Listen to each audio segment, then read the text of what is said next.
इंराजि गोदान बोसोर 2024 मायथाइयाव दुलाराय बिटिआर ओनसोलाव रायजो जानाय साफ्रोमबो रायजो राजाफोरखौ गोजोन थासारि हामग्लायनाय आं गाहाम हामलायनाय बावहरनाय जाबाय।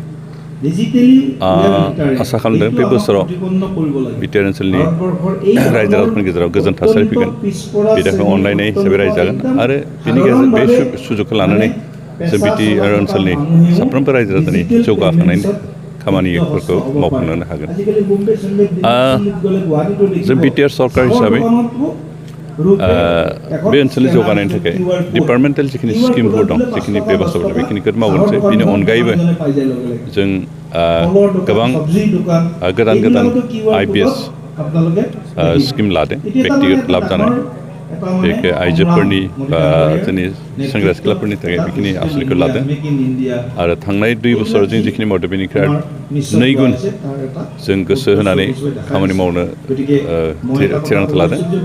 जिहेतु बिटिआर सरकार हिसाबै आरो 2 बोसोर दंबावो आरो बे बोसोरनैयाव जों जेसेबां हागौ जोंनि ओनसोलनि गासैबो जेंनाफोरखौ, फरायसालिनि जेंना, लामा सामानि जेंना, दै लोंनायनि जेंना, देहा फाहामनायनि आंखालफोरनि जेंना, बे गासैबो जेंनाफोरखौ बोस्रांनानै जों बोरै बिटिआर ओनसोलखौ गोजौ थाखोआव लांनो हायो बेनि थाखाय जों गोबां हाबाफारि लागोन आरो बे इतिमধ্যे जों डिसकासन खालामगासिनो दं। बेखौ जों फाइनाल शेप होनाय जाथाराखै। जों आसा खालामदों सानसे साननैनि भितर जों गासैबो फैगौ समाव मा मावगोन बिनि फुल माबाफोरखौ जों रायजो राजानो मिथिहोनाय जागोन।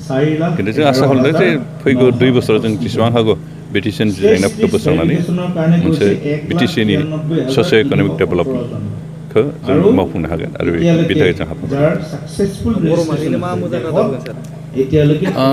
जिहेतु बिटिआरआ बर' माहारिल' थाय गुबुन गुबुन हारिफोरबो दं।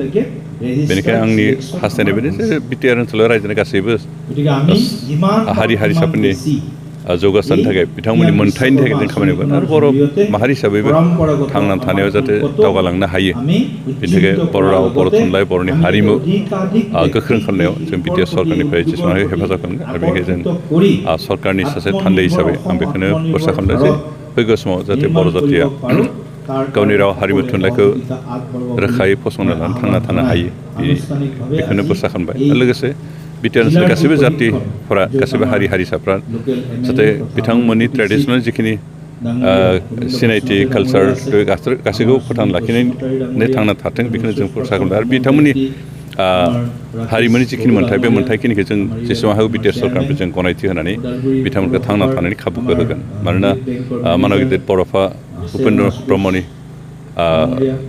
माबायानो बेनोमोन, मट'आनो जे लिभ एन्ड लेट लिभ, थांना था आरो गाव मालायखौ थांना थानो हो, बे स्ल'गानखौ जों फुलफिल खालामनो खामानि मावगोन।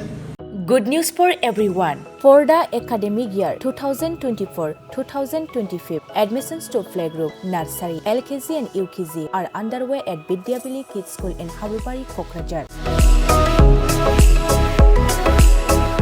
This Bidyabili Kids School has many facilities for students like smart class and daycare, indoor, outdoor game, art and craft workshop, playful learning, environment and dance room, modern teaching aids, audio visual room, good teachers, student one-on-one training on one language and speech development, experienced teachers, green knowledge. Why are you waiting for the admission? Call 6900 304050 for more details.